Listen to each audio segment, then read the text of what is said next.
السلام علیکم ورحمۃ اللہ وبرکاتہ۔ پیارے بھائی، آپ نے جو سوال کیا کہ بعض لوگ یہ نیت کرتے ہیں کہ سنتیں نبی کریم صلی اللہ علیہ وسلم کے لیے، آپ نے کہا کہ اس سے ان کی مراد یہ ہوتی ہے کہ یہ عبادت کے طور پر یہ سنتیں جو ہے یہ نبی کریم صلی اللہ علیہ وسلم کے لیے ہیں اور فرض اللہ تعالیٰ کے لیے۔ تو دیکھیے پیارے بھائی، اس کے حوالے سے عرض یہ ہے کہ کوئی سا بھی جو مسلمان ہو وہ اس طرح کا تصور بھی نہیں کر سکتا کہ چونکہ عبادت کے لائق جو ہم نے جب کریمہ طیبہ پڑھا تو لا الہ الا اللہ محمد الرسول اللہ کہ اللہ کے سوا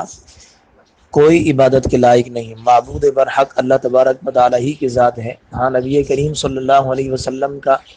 اپنا مقام و مرتبہ ہے۔ نبی کریم صلی اللہ علیہ وسلم اللہ تعالیٰ کے برگزیدہ اور تمام انبیاء میں سب سے افضل و بالا رسول ہیں، مگر معبود ان کو کوئی بھی مسلمان اس طرح نہیں سمجھتا کہ عبادت جو ہے وہ فقط اللہ تبارک و تعالی ہی کے لیے خاص ہے بالفرض۔ اگر کوئی شخص اس طرح اگر وہ سمجھتا ہے تو پھر تو یہ تو بات جو ہے یہ بالکل غلط ہے اور اسلام سے خارج کر دینے کے لیے بھی کافی ہے کہ عبادت نماز جو ہے،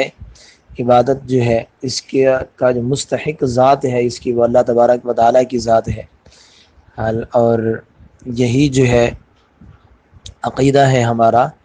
مسلمانوں کا متفقہ طور پر کہ عبادت کے لائق جو ذات ہے وہ اللہ تبارک و تعالیٰ کی ہے۔ باقی اس طرح اگر بعض کے لوگ کہتے ہیں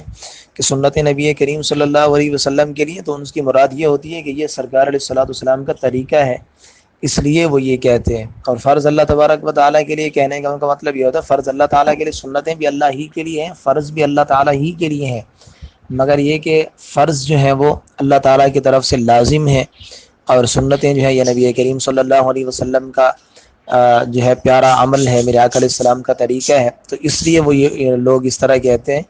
ورنہ اگر یہ والی مراد ہو جو آپ نے بیان کی تو پھر یہ تو بہت بڑی خطرناک صورت ہے، اور حالانکہ اس طرح عام طور پر ہوتا نہیں ہے۔